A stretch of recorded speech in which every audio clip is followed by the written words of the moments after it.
सभी आचार्य चरणों का भी ध्यान चाहूँगा।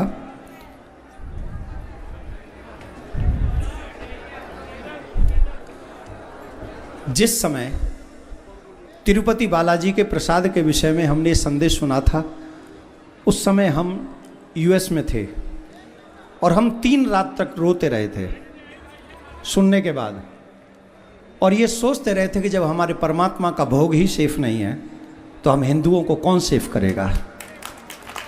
और भाव ही भाव में हमने कह दिया कि अगर वक्फ बोर्ड है तो सनातन बोर्ड होना ही चाहिए और धर्म की सेवा धर्माचार्यों के हाथ में होनी चाहिए। पर कई लोगों ने ये समझा कि अध्यक्ष ये कुछ बड़ा पद चाहता होगा इसमें, इसलिए मेहनत कर रहा है, इसलिए भागदौड़ कर रहा है। मैं एक बहुत छोटे से ब्राह्मण परिवार से हूँ। मेरा बचपन झोंपड़ी में बीता है। मैं 6 वर्ष की आयु में अपने गांव से, अपने घर से, अपने परिवार से दूर हो गया था, और ये मुझे जानने वाले जानते हैं। और उसके बाद पूज्य जगत गुरु मेरे आचार्य श्री निम्बार्क आचार्य भगवान ने मुझे अपनाया, मुझे निम्बार्क संप्रदाय का तिलक दिया, माला दी, मंत्र दिया, जिससे मैं इस जन्म में अपना उद्धार कर सकूं।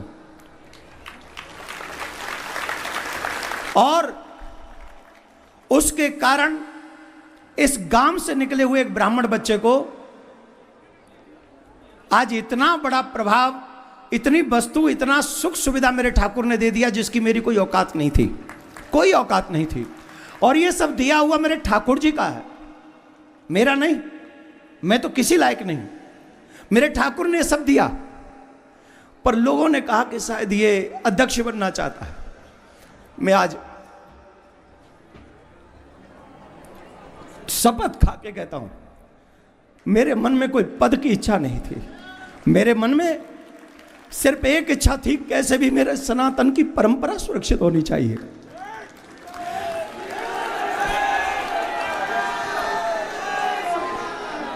पर इट्स ओके।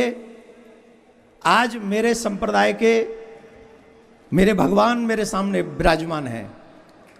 मैंने इस पत्र में स्पष्ट लिखा है, सनातन बोर्ड की छोड़िए, मुझे कहीं भी किसी भी जगह पर कोई पद नहीं चाहिए, कोई प्रतिष्ठा नहीं चाहिए। मैं इस पत्र पर सिग्नेचर कर चुका हूं और पूज्य आचार्य जगत गुरु भगवान, क्योंकि हमारे संप्रदाय के वैसे तो त्रिवेणी संगम में भगवान विराजमान है, अनेक मेरा सौभाग्य है। और पूज्य जगत गुरु श्री विद्या भास्कर जी, अनेक अनेक जगत गुरु हैं मेरे लाख निवेदन पे, तो दोनों ही मेरे लिए तो युगल सरकार हो गए। अब आप तो मैं युगल सरकार के हाथ में ये इस्तीफा सौंपता हूं। इस्तीफा मतलब ये लिखित में सौंपता हूं कि मुझे कोई पद प्रतिष्ठा नहीं चाहिए, न पद चाहता हूं, न प्रतिष्ठान चाहता हूं, मैं तो बस सुरक्षित हिंदुस्तान चाहता हूं।